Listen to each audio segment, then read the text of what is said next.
Hello, I'm Kevin, And I'm Jackson. and this is a disciple, And a doubter. or But not a doubter anymore. Anyway, that's actually the subject of today's episode, more or less, is now that we are no longer a disciple and a doubter, this will be the final episode of the podcast. I know all you millions of viewers are quite sad, but it is so. yeah, well, maybe it's a sad day. I guess I don't feel that sad, but I think, how long have we been doing this for now? We started our first episode. Well, actually, at the beginning of the fall semester of 2024 is when you first approached me with the idea of what do you think about starting a podcast where we read scripture and then more or less just give our expert analysis on it. Right. And I'm joking when I say expert if it wasn't clear. But yeah, we didn't actually post our first episode until February of 2025 because we had a bunch of practice run episodes, probably five or six of them that just weren't great, so we didn't post them. I'm trying to find because we used to just record them on Yeah, we used to just record them on our iPhones. We weren't yeah, I'm even trying to as find fancy when that with your first stuff. recording was. Because our But first anyway, episode was about yeah, so Ecclesiastes. it's been a fairly long journey, and I very much enjoyed this process. And we figured we would just record a final episode here to kind of just collect the graces, so to speak, of what this journey has brought us and what this podcast has meant for us and how it's played a role in deepening both of our faiths. And yeah, I guess we'll kind of just start telling the story from the beginning for anyone who may be interested. Jackson and I were actually we were studying abroad together in the summer of 2023 in Ireland. And we were hiking one day, as we tended to do a lot during this trip. And we just started talking about, I forget how it came up exactly, but we were talking about the book A Man's Search for Meaning by Viktor Frankl, which I'm sure has been spoken about on the show before. But for those who don't know, the book is essentially about a Jewish man who was in a concentration camp during the Holocaust, and he's writing about how even though he's in this place of like suffering that we can't even imagine today, just essentially in hell on earth in this concentration camp, because he felt that his life had some sort of meaning in a deep sense, he concluded that he ultimately was free, even though by all worldly standards he was a slave. And the point of the book is pretty much saying that, like, even in the depths of hell, love can ultimately prevail if you think you have a purpose and a meaning for your existence. And yeah, so it's a really profound, deep idea. And so Jackson and I were just talking about this, and then we started expanded our conversation to talk about life more broadly.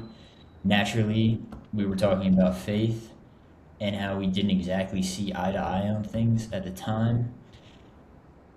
And over the course of the next But year I or don't even. so, Maybe I'll just jump in real quick because I don't even know if we realized that then. I don't realized what. know. I don't know if we realized our. I don't know if either of us had a deep enough understanding of Christianity to know that we didn't see eye to eye. Because, like, I think back Really? then, I thought I believed, Did uh, you? even though, yeah, I mean, I definitely thought I believed and definitely considered myself a Christian, even though, like, really I didn't. Uh, and you certainly were a Christian and did believe. Um, but I mean, it's clear to me that your faith has deepened significantly since that point in time. Yes. But Anyway, yeah, so I guess no, that's an interesting point you raised. I didn't. I thought at the time you would have said, well, how long ago was this at this point? Like I said, it was summer 2023, so it was almost 3 years ago.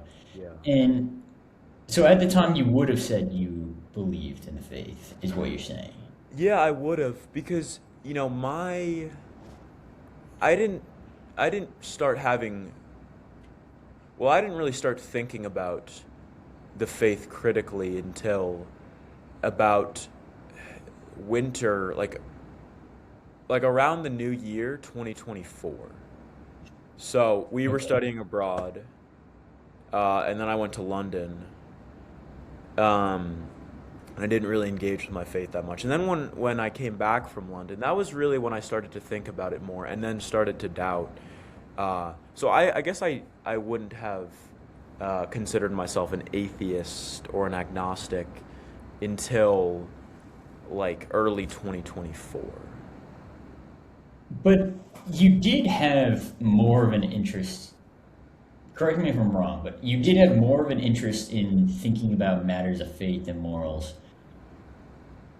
during the time you're studying abroad than you would have had a year or two prior. Yeah, absolutely. I'm right.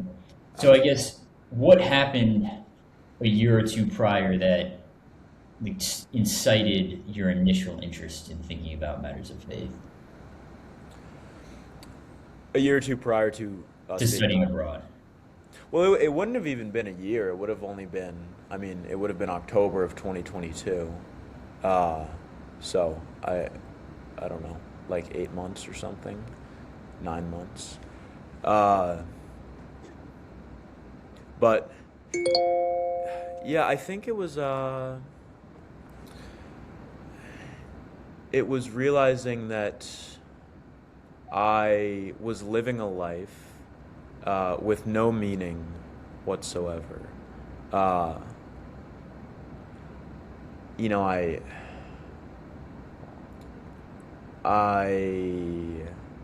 had few friends at that point in Mhm. time in college. I had basically no confidence in myself.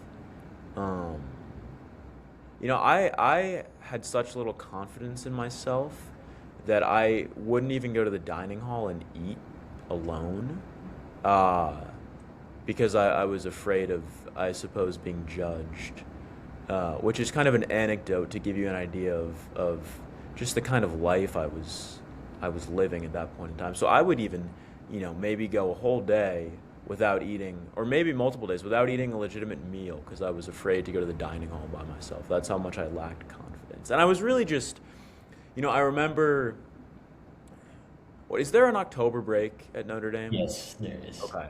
I remember uh, my family had gone, and I went with them to, I think it was to California for that break.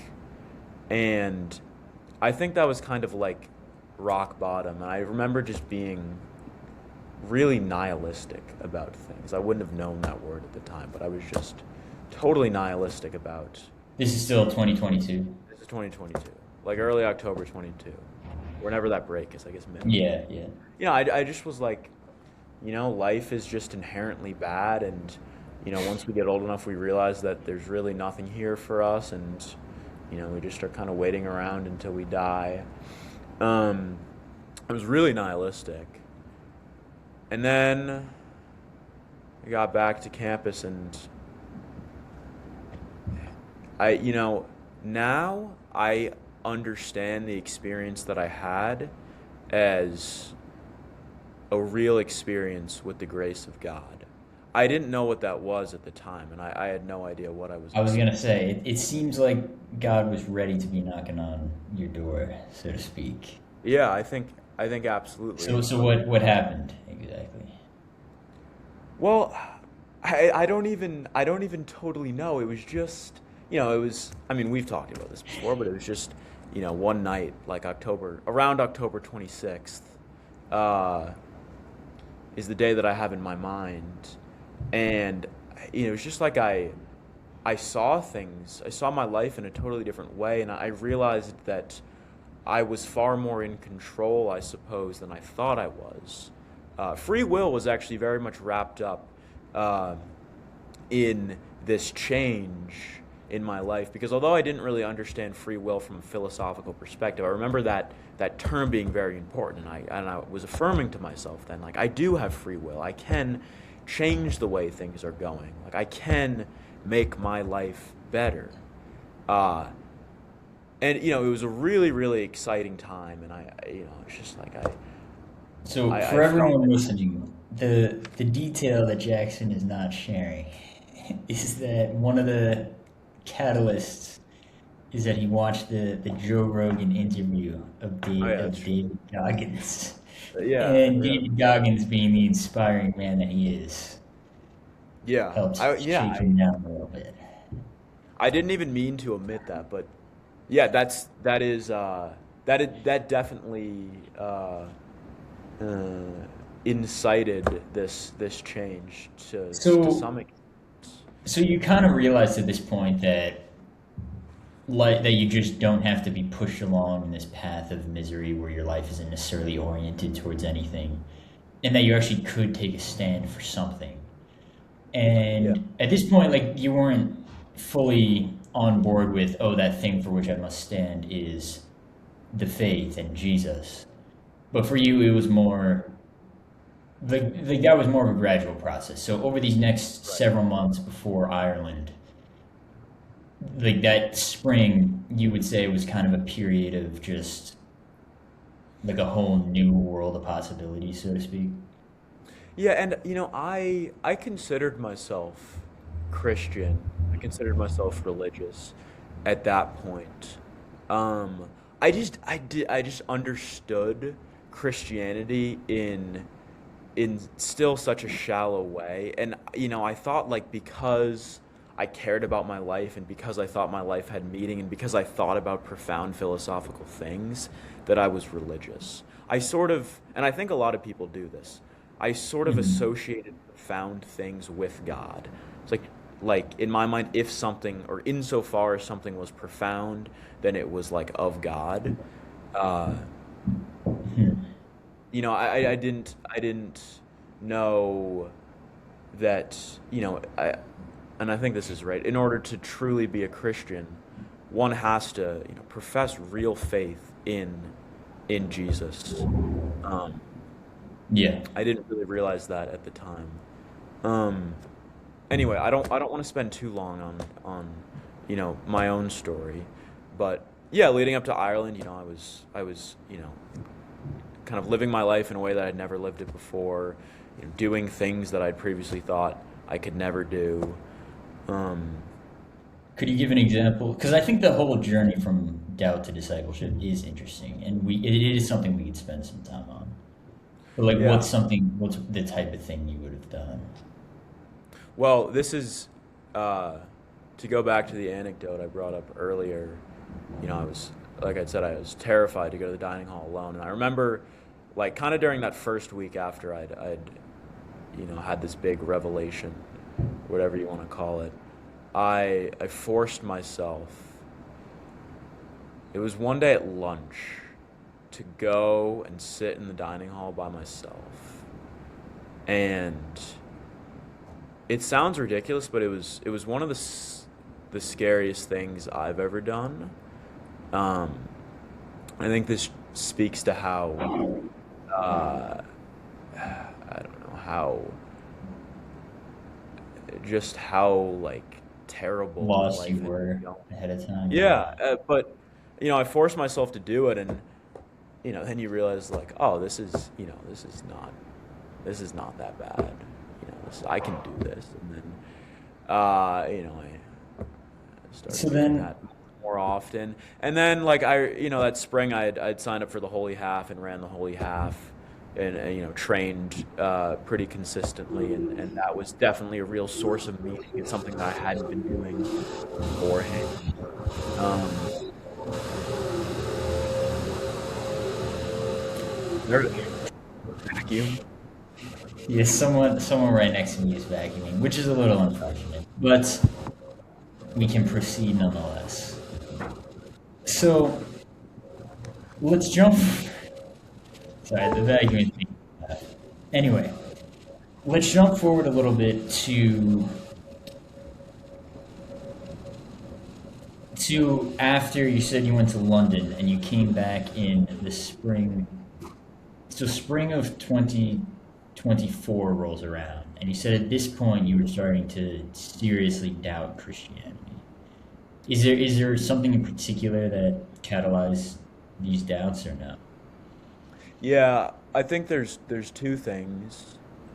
Um, the first was that I became familiar with the content of Alex O'Connor, who I think we've probably Mhm. talked about Oh yeah. before. Uh, and Alex O'Connor is a pretty prominent atheist, Mhm. and it was clear that he was very intelligent and that he thought way more about these things than I had. And his arguments against uh, Christianity all made sense to me because they do make sense. I mean, they're good rational arguments that he makes.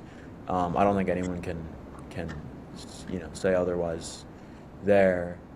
Um, so that was one catalyst, What and was like the strongest argument that was really bugging you?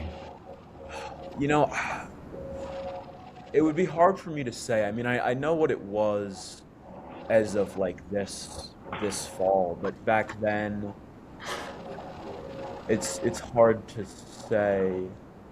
I think I don't know. I don't know if there was any one argument. I think that he just you know like consuming and to some extent understanding his content made me feel that Christianity was kind of this silly and ridiculous thing.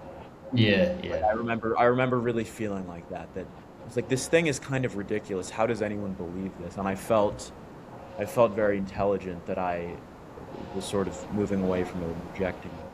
The other thing was Yeah, that I think that's pretty common among some people. Is yeah, to them they get to a point where Christianity just seems like the kind of thing that your grandma does, and you might think your grandma's kind of superstitious and ridiculous.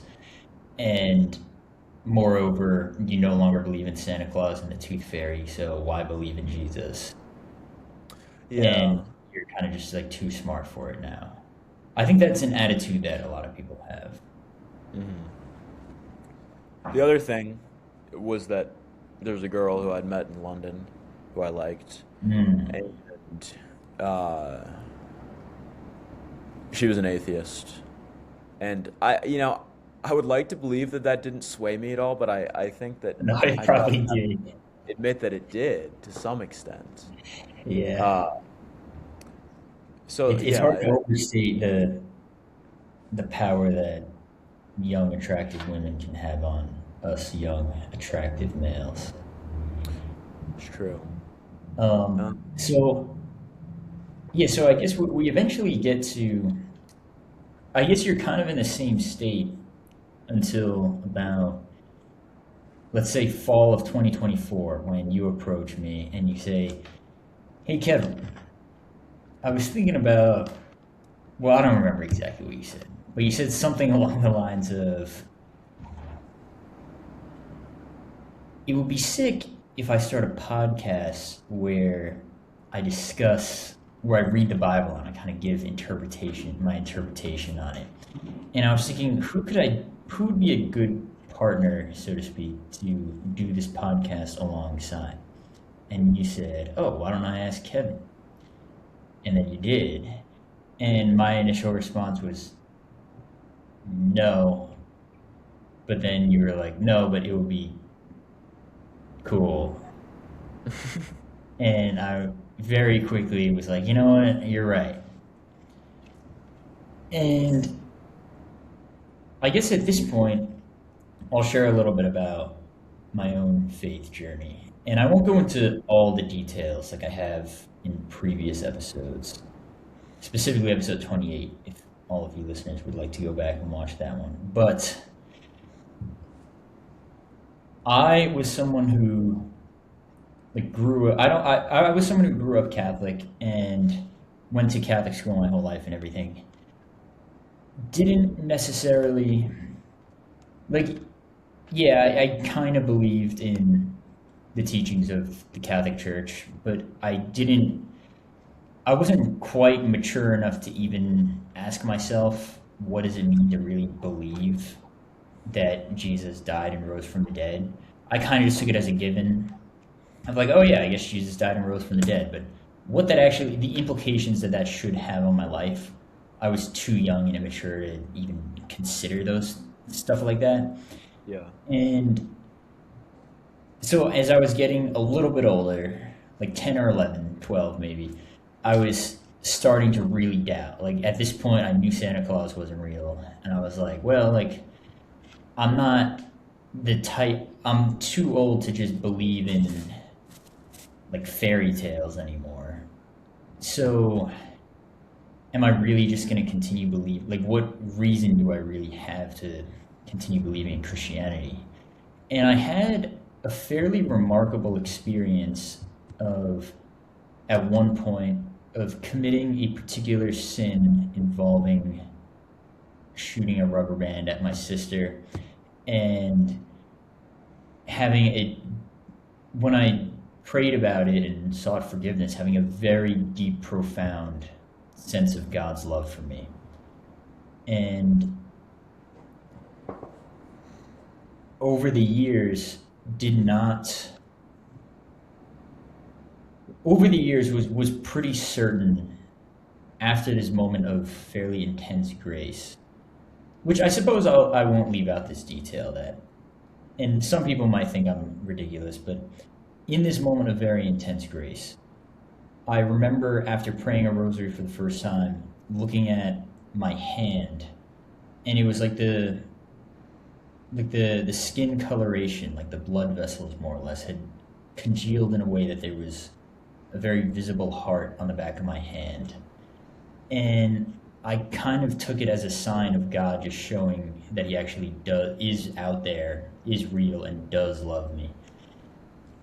And so going forward, I am pretty convinced throughout all of high school that Catholicism or that Christianity is true, especially senior year when we take a class called Christian Existence, where in this class we watch videos from Dawkins and Hitchens and the other famous atheists, and it was a fairly intellectually rigorous class in that we would have to respond to their arguments, and we would read like Peter Kreeft and other classic arguments in favor of Christianity, and then we would kind of have to come up with our own argument to put forth. And in this period, I was also introduced to YouTubers like Michael Knowles, for instance, who would often make compelling arguments for Christianity. And at this point, I'm pretty set on like, yeah, like this is true. And especially by the end of high school, I didn't really have any doubts. But I also didn't think too deeply about how the faith should impact how I live my life. Um, like I knew, of course, like, oh yeah, like don't have premarital sex, don't steal, don't kill, don't do whatever. But I didn't think as much about, I suppose you could say I had a very firm grasp on like the negative morality of what not to do, but I didn't have much of a grasp on the positive side of morality of like what should I be doing with my Yeah. life. So I was the type of person who, One sec. Oh, sorry. Sorry. No, you're good. We're just recording something. Sorry. yeah, no worries. Go ahead. This is going back to fall of 2022. I guess this was kind of a watershed moment in both of our lives, is this particular fall, Yeah. of just going to class every day, coming home, like scrolling on TikTok or Instagram, playing Subway Surfer, just just living a life. And then over the weekend, like barely studying, procrastinating on everything, getting drunk all the time, and like just talking about garbage with my friends all the time. Just living a life of not really oriented towards anything meaningful. Like I would go to church, don't get me wrong, but my actions would not be. I would just be living a loser lifestyle. Um, I didn't really have anything significant going for me. And I never really put my heart into trying hard at something. Like I said, I would procrastinate everything with school. My grades were not that good, and I didn't play any sports or anything. I spent much of my time just scrolling on TikTok, and that was kind of what centered my life in a way, which is sad, but it was the truth. And over the years since then, like 3 years, I guess like 3.5 years, was a time of realizing. I think for me was, like I said, in I thought it was it took me a little bit to realize that the faith is something that actually requires action, and it's not just a matter of going to church on Sunday and then refraining from premarital sex and murdering people. It actually requires you to do stuff. Yeah. And the and I because I think in high school you could say that you and I have spoken about this on the show before, that the concept of that everyone worships something, like everyone has a god of their life, and you think of the god of my life is the thing that I'm for which I'm willing to sacrifice the most.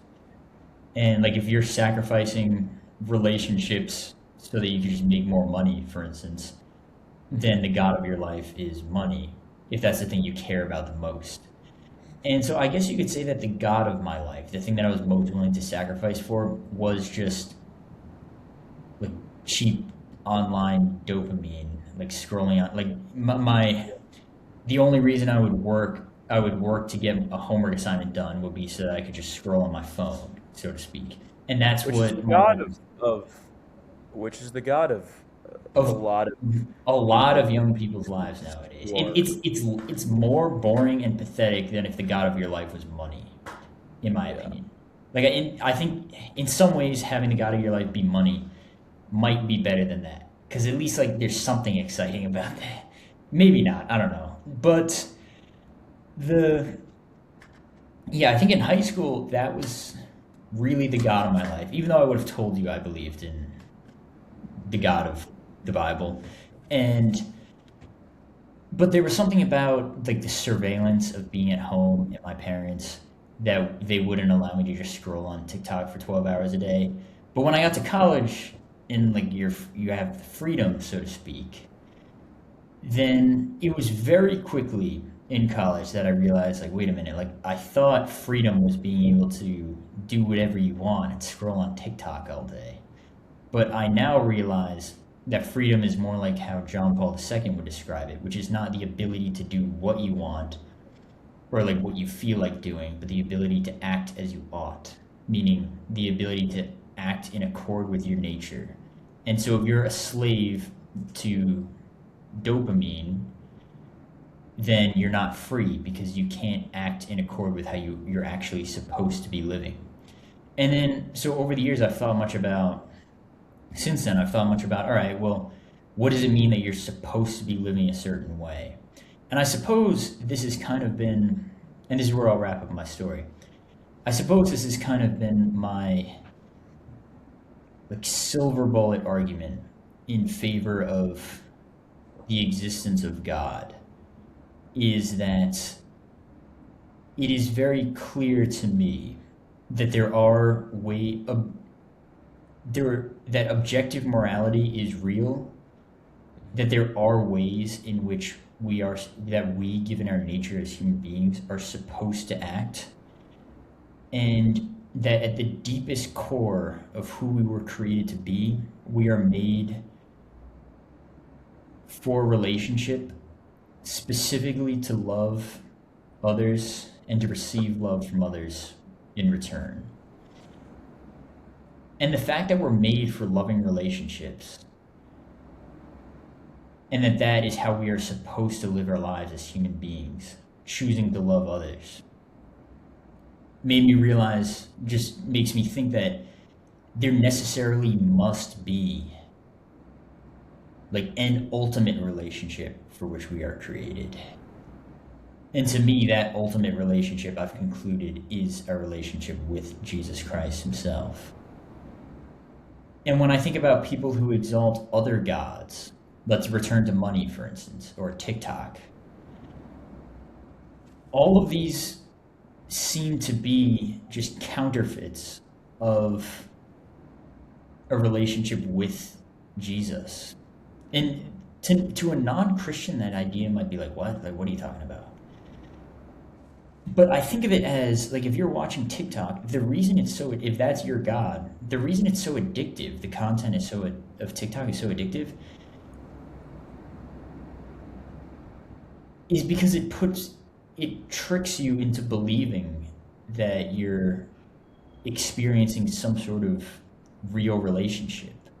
Like if you're watching, like some of the most addicting content on TikTok, for instance, would be like couples pranking each other, or me and my friends doing this crazy stunt, or going up to random strangers and doing this. And it's all things that give you a sense that you're living in a relationship with someone else. And not, I don't even mean just romantic relationship, but it gives you the sense that you're having a real human connection. And that's what's addictive about it. I mean, take a more obvious example, like pornography or something. Obviously, that's addictive because it gives you the sense that you're having, it's pleasurable because it gives you the sense that you're having a real, genuine human connection, when in reality, you're not. And even with money, like, why do people want money? A lot of it is so that they could receive, so that they could climb the social ladder and receive a lot of praise and adulation from others, and probably get girls in the process too, and just have their name be known, like glory, fame. All of these things ultimately are centered around relationships with other people. And the fact that relationships that aren't grounded on true self gift, the genuine love and a willingness to sacrifice for someone else, the fact that those sorts of relationships always just leave people empty, is what made me realize that love itself has to be the number one thing we all crave. And I can't think of a deeper, more profound expression of love than Jesus on the cross. And then examining the lives of the saints and seeing how they just reflect the Eucharistic love of our Lord. And that there is something deeply true, good, and beautiful about all of their lives that just make me certain on like a gut visceral level that Jesus ultimately is the way, the truth, and the life. And yeah, the more I mature, the more certain I be, like the more I grow in faith, the more I grow in hope, certainly. And maybe I've still yet to grow in charity, but I think that one will come with time. Yeah, I guess I'll stop yapping for a little bit and ask you, because we kind of cut your story off in the middle. Before you ask me, I'm gonna go lock my door because the students are about to Go start showing up to ahead. school and they're gonna come in the classroom.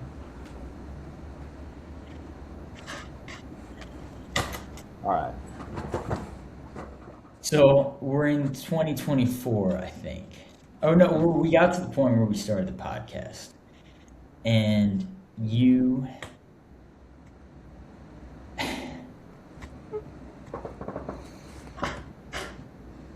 Well, should we talk about how the podcast actually came to be? Because I don't think we've really touched on that yet. no, I'm saying I think you're right. We haven't touched on that, so yes, we Okay. could talk about that. Because I mean, I remember pretty well that the summer of 2024, conceiving of the idea, and that summer I think was, uh, when I was most staunchly atheistic. Although it's funny, and I think this is true of a lot of people who would say that they don't believe in God. I I believed in objective morality, like you were talking about a few minutes Mhm. ago. I was very certain uh, that there were certain behaviors which were maybe more in accord with flourishing, and certain behaviors which were less in accord with flourishing. And I was working for a nonprofit that summer which helped uh, active duty military who experiencing trauma and whatnot. And like I really truly believe that that work was good and noble and worth doing, um, in some like objective transcendent sense. Um, Interesting, yeah. but like I also profess to be an atheist. But there's like a real disconnect there because like if you don't have God, like you can't really have a kind of transcendent morality. But yet so many people who claim to be atheists uh, live as though or even affirm a transcendent morality. Um, so this is like an interesting disconnect that a lot of us have. And what maybe this would be if you could try to explain it in like 2 to 3 minutes, that'd probably be ideal. But why do you think there is a disconnect there? Like, why do you think a transcendent morality and God have to go hand in hand? Uh, well, I think I don't. I mean, I have no idea. But like, what I would suppose. I mean, I think it's easier for us to rationally wrap our minds around morality, the existence of morality, than it is to rationally wrap our minds around uh, the existence of maybe a Trinitarian God, let's say. Um, I mean, not to cut you off, but to me, the answer is kind of what I touched upon, is that morality necessarily stems from relationship. Like, it has to yeah. be person centric. Uh-huh. So to have a relationship with the highest possibly imaginable capital T truth, like that would, like, you can't have a relationship with something that isn't a person, Mhm. or like a loving relationship, I should say. Like, I mean, someone's gonna say, "Oh, so you can't love your couch," like, but you don't love your couch in a moral sense, Mhm. and but you do love God in a moral sense. So to me, it makes sense that transcendent morality would have to be something personal. Yeah. That would be my response to the question. Yeah. Well, I guess I don't. I think you were maybe asking about why the disconnect exists, like why people affirm transcendent morality but don't affirm a transcendent, creator Oh God. yeah, and it's But just and like 'cause- I yeah, don't. I think that'll probably take too long to try to explain. probably. Um, but that's kind of the position I was in.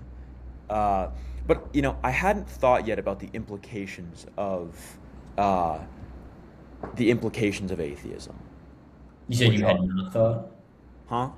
You said you had not thought about the I had implication. not thought about the Okay. implications of atheism. And what I mean by the implications of atheism are that once you die forever. Okay. That your Yeah. life is like a microscopic speck on an infinite timeline. Yeah. And therefore, I think meaningless. But I hadn't thought about this yet that summer. So I was an atheist, but I believed in transcendent morality, and I didn't understand just how terrifying the implications of atheism were. So I was like relatively happy. Uh, and my life seemed like it had meaning, and things were going well. And then, uh, well, actually, I remember reading Ecclesiastes that summer. I don't know exactly why I stumbled upon it, but I did, and I read it, and I thought it was really profound because it was kind of like Ecclesiastes is the most nihilistic. Or Well, it's not seemingly. nihilistic, but it seems nihilistic. Yeah. Uh, Yeah. I remember whereas a you lot of other texted me the people, morning after. You were like, "Yo, I just read Ecclesiastes. It's the greatest effing thing I've ever read in my life." Yeah. um, Yeah, and I was like, oh wow, I guess the Bible does have something to offer. I guess, not, at least there's some parts of the Bible that aren't, uh, just silly and fantastical. Mhm. It felt very philosophical and true Yeah. to my own experiences. And I think it was around that point of reading Ecclesiastes that the idea came into my head. Oh, wouldn't it be cool to, do some kind of podcast, where I, talk about, analyze things like Ecclesiastes. And well, from what I can remember, the the main reason that I wanted to do this, that I wanted to start a podcast, was because I really cared at this point in time about how well spoken I was. I really looked up to people like, for example, Jordan Peterson, who spoke or speak really well, really eloquently. Too bad we still suck at speaking. But Yeah. yeah. Um, and I was like, oh, it's a skill that I really desire to cultivate in myself. And I thought that, having a podcast would be a good way to practice that. And so I think that was my number one reason for Mm. wanting to start this podcast. Uh, and then, obviously we get to campus for that school year, and I think I proposed this idea to you the very first night that we were there. Yeah, I think you did. Um, and yeah, it was an exciting time, at least in my life. I mean, I don't know, uh, I don't know all the things that were going on in your life at that point, but I remember. Well, I remember the night after I proposed the idea to you, and we kind of agreed that we would try it out. I remember walking around campus, uh, and it was still very warm and summery out. Um, like nights at this point of year in South Bend are really beautiful. I remember walking around just having this real feeling of like excitement of things to come. Um, one of those things being this podcast. And so yeah, I guess that's, at least in my mind, that's kind of how this all began. Yeah. Um, well, maybe I don't know. Maybe this would be a good question to ask you. Why why did you agree to doing it, and what did you think would come of it when we were first starting out? Well, you made a fairly compelling argument to me in favor of doing it. Is you actually quoted Peter or paraphrased Peterson, saying like, embrace the adventure of your life, Hmm. and like, don't be too timid to do fun, exciting things. Like making a podcast where you talk about stuff like this is risky in as much as we live in a world where people don't often like to hear opposing opinions. And you hear stories all the time of people like losing their job for speaking up for what they believe is true. And I was thinking like, yeah, that's risky. But then you said to me like, yeah, but you gotta embrace the adventure of your life. And I was like, yeah, that's true. Like all truth speakers throughout history have always been persecuted. I mean, most obvious example, just look at what they did to our Lord, the greatest truth speaker of all time. And like, not to equate myself with Jesus, but just the point is that like, in order to put forth truth, it necessarily is risky a lot of times, but a lot of good can come out of it. So I was just thinking, like, you know what, like, a lot of good can come out of me and you discussing the Bible, and if we could just like touch one heart and mind with our words here, and maybe bring one person to Jesus, then regardless of the potential risk that would come my way, the whole thing would probably be worth it. Hmm. And I don't want to get to the end of my life and think that I refused to speak truth because I was too timid, or that even more broadly, perhaps, that I refused to embrace the adventure that God was calling me on. And I was tired of being the type of person who would just watch TikTok all day. Like, I wanted to do something cool Hmm. and interesting and edifying. And to me, starting a podcast where I talk about God is something cool, interesting, and edifying. And so, yeah, that was pretty much it. Yeah. And then, yeah, so we do the podcast. Like I alluded to earlier, we started out just recording kind of crappy episodes of on our iPhone where we, I want to touch on something real quick because I remember I don't know exactly when we recorded that first episode, sometime like fairly early fall, in your dorm room, yeah. sitting next to each other, uh, on my iPhone, and I remember being You still have terrified. it? No, I looked, I don't, I lost it, which is That's too sad.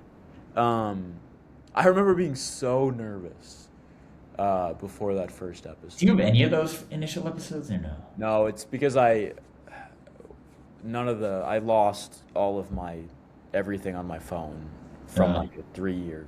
well, it's probably a God's sign of like these episodes are so bad that you need Right. to remove them from existence. Right. But Uh, yeah, remember how nervous we were yeah. for that Well, first because we episode? actually thought we were posting those. Yeah, that's true. Yeah. But and yeah, we just see. I'd like to say, oh yeah, we've improved so much since then. But I mean, like we're not like some of our old bad speaking tendencies have definitely not gone away. At least for me. Um. Anyway, though, yeah. So eventually, like we start gets to like February, and we're posting these now. It's exciting. I remember recording our first episode in that studio and thinking like, man, like this is for real. Like we're getting out there. Yeah. And then we record probably like 10 or so episodes that spring semester of 2025. And then I remember over the summer we get to the point where we're actually posting clips on Instagram and TikTok. And it's at this point, see, I don't want to say it's at this point that we blew up because we still probably only have like 5 viewers per episode, but it's at this point that like our friends and family actually started to notice us. Hmm. And like I would be hanging out with friends, or like there's been multiple occasions where like over the past year and however many months that I would be at like a bar or something, and someone would come up to me and say like, "Hey, like I've been seeing your clips on TikTok. That's awesome." My point being is like we did get some people to watch, consume our content to an extent, even if Hmm. not much. And it was always these moments of seeing some people come up to me and say like, "Hey, like I'm loving your clips. Like I agree with what you're saying." It was always these moments that I kind of took as like cosmic winks from God, so to speak, of like, yeah, like keep going, like you have the potential to really make an impact here. Hmm. And I guess we should probably move on to the subject of our podcast, a disciple and a doubter. And you mentioned earlier this episode that this past fall, and even before that, like you had some fairly set reasons of this is why I'm a doubter, why wouldn't profess myself to be a Christian. Hmm. If you had to quickly sum, like, what was your main hesitation, and then how did you finally overcome that? Well, I think maybe to make things simple, I think there were three or four. One of them, and we talked about all of these in the podcast. We have episodes devoted to all these. One of them was the existence of other religions and the fact that, other religions seemed at least equally as compelling as Christianity. Uh, Another one, well, just the existence of evil, which Mhm. is like the argument or the reason not to believe, I suppose. But I remember being particularly affected by the death of Charlie Kirk, which is weird because it wasn't like I had any kind of real affinity for him, but it's just like Hmm. somebody's content I'd seen for a very long time. Everyone knew who he was. And you almost felt like you knew him personally because you'd see all those clips of him, like up close, whatever, POV, arguing with college students. Um, and yeah, I remember just feeling like that event, his murder, was so random and senseless and horrible. And, I didn't see how God could possibly allow a world in which things like this happen to exist. Hmm. Uh, and so, okay, so there's two: the existence of other religions, the existence of like senseless, random evil, uh, and then, of course, free will. Hmm. I didn't, I was logically unconvinced of free will, and I'm still not sure I'm logically convinced of it, even though I do believe in it. Uh, and, well, then there was also and I don't even know if, so I think maybe those are the three main arguments that I would put up against Christianity: other religions, evil, free will. But then I think there was kind of another reason that I didn't believe. Uh, and that was that Christians, real Christians, would always say, uh, you can't justify yourself before God. You can't work out your own salvation. Salvation is a free gift, essentially, through grace. And this idea was just terrible to me.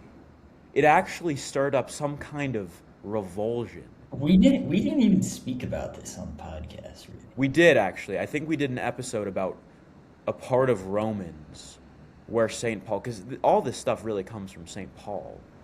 Uh, I think we touched on this briefly in one Okay, episode about letter to the Romans. maybe we did, yeah.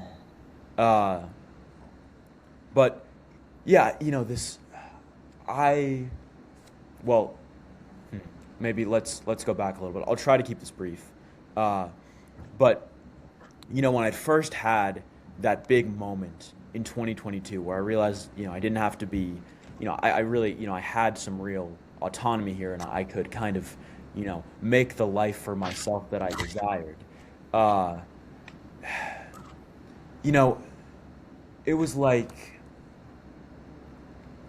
it was almost like the idea which had spurred on all of those profound changes in my life was the idea that I could save myself. Hmm.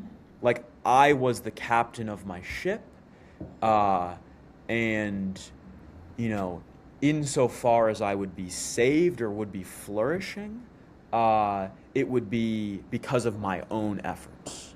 It was all up to me. And that's kind of the message we get from people like Dave Goggins, even from people like Jordan Peterson, maybe, uh, is, that it's up to us. We're alone in this world. Nobody else is going to help us. No one is going to take pity on us. It's up to us. And this is like true to an extent and not necessarily a bad message, but it's not complete. And I think I was really stuck in this way of thinking about life. Uh, and, this is how God works because, like, what I was more convicted of than anything else when I finally came to believe was that I could not justify myself before God. I would never save myself. It's amazing talking about this. Like, I was so convinced of it, Kevin. I was like, what an Convinced that you idiot. could I was not such an justify. idiot. How did I That's think I could justify my life that's a before good thing to be convinced of. the one true living God? Um, but it was such a happy conviction because um, I know I've spoken about this before, but it was such a happy conviction because uh, you know, I didn't have to justify my life because God does it for us through the gift of grace. And I knew that I was receiving grace, uh, and had been receiving grace and would continue to receive grace. And it wasn't because anything special on my part at all. It was just because God loved me like he loves everyone else. Um,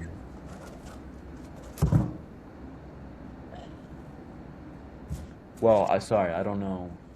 I suppose it is, as odd as it may seem, it is always an incredibly joyful moment when we realize that we are complete idiots before God.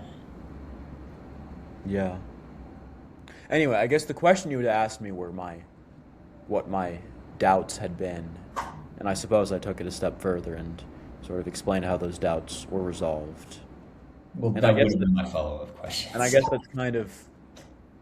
that's kind of where we stand at this present moment.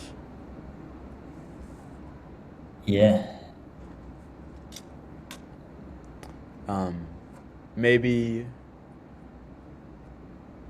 Maybe we should talk a bit about why this will be our last episode. Yeah. Which is more due to me than due to you. Unless you have anything else to say on. I don't have anything else to say Okay. about. So if you want to share why you think this is our last episode. Okay. Yeah, well, I mean, in large part, I think what made, we had a lot of really terrible episodes, but we did have some good episodes. I really do. Mhm. There's some episodes that stand out in my mind. Like there was, I think it was 9 or 10 was about the existence of other religions. I remember Yeah, I think that's probably our best episode, the two-part. I remember the 2 free will episodes. It was a 2-part thing we did. They were both Yeah, really those were long. pretty We did good. them back-to-back days. I think those were really interesting. We've had some really good episodes, but you know, what made those episodes, I think, potentially really compelling to somebody aside from ourselves was the dynamic that we had of you being a disciple and me challenging your discipleship and Mhm. kind of presenting the arguments from the other side. And now, of course, this is no longer the case. I'm no longer a doubter. Thanks be to God, yeah. Thanks be to God. I mean, certainly, it's not like I'm totally convinced of, or totally. There's so many things about Christianity that I don't understand. I'm not going to say that I understand. For all of us, yeah. But I do believe. I really do believe. And so the dynamic that we once had that made at least some of our episodes really interesting no longer really exists. So that's I suppose one reason. Another reason, and I do feel somewhat guilty about this, is that kind of the course that my own life has taken this past year as a volunteer teacher is such that I just have had one sec. As you could tell.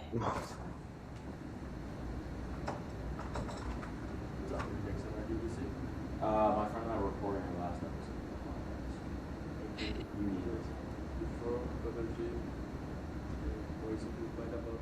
Middle of talking about how busy his life is as a volunteer teacher, a student knocks on the door and pulls him away from the podcast.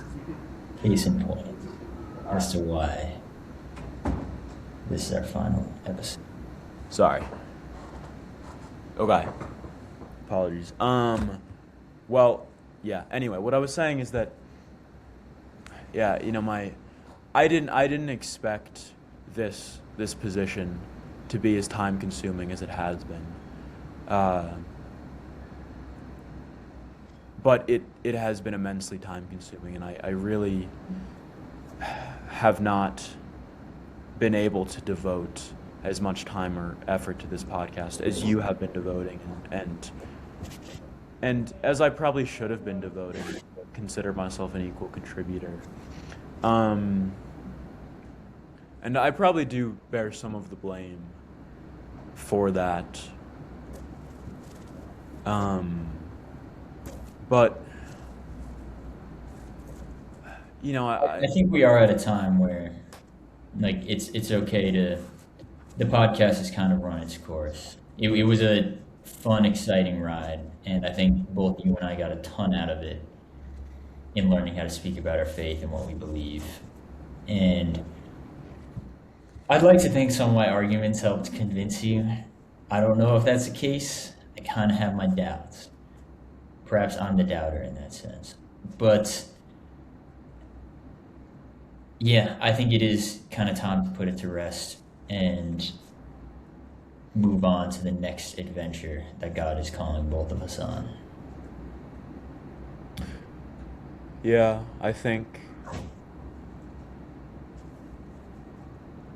yeah, I think you're right. Um, I don't know. It'll be cool when when uh, God willing, we get to heaven one day, whatever it may be like, and And all the saints are we'll. watching our episodes. And And they're they're saying, making fun of St. us. Paul is watching the one episode that we spoke about, and he's saying, like, yeah, this is why you guys are dumb idiots and you got it all wrong. Right. But no, I think what I was gonna say is that, you know, I'm not sure exactly the role that this podcast has played in both of our lives, and it won't be the most important thing that either of us do, but it certainly has been something Yeah. significant, and Oh, yeah. has helped us grow closer to God, um, and I don't know. It'll be cool to look back on everything and how this podcast fits into our lives when we do finally get to that place where we are going, place Yeah. that we're created for. So I guess until then, all of you millions of viewers, we will be praying for you. Please pray for us as well. And until we meet again, even if it is not on this side of eternity, so long. So long. May God's grace be upon you, Kevin, and anyone who is listening to this episode or has listened to any of our content in the past. One final thing to say. Um, because, a lot of this podcast has been about like rational philosophical arguments. Because, both of us are interested in those things. Uh, but I believe that God is above all of that. Uh, like whether or not someone may be listening to this as a devout believer or as somebody who doesn't believe at all, um, you know, it shouldn't be the case that like you and I are here on one side and non-believers are here on the other side and we're like arguing against each other, and we're justified insofar as our arguments are compelling and correct. Like at the end of the day, the arguments matter and are interesting, but you know God's grace is so much more than any rational argument, and God's love is just, yeah. I don't have the words. What did Aquinas say when he stopped writing? Like it's all straw Yeah, compared to right, the word of God. right. So Anyway, maybe one day we could stand among Aquinas. Although something tells me our work will not be quite as highly praised as his. yeah. But we'll see. You never know. Anyway, God Anyway, bless. so long, everyone.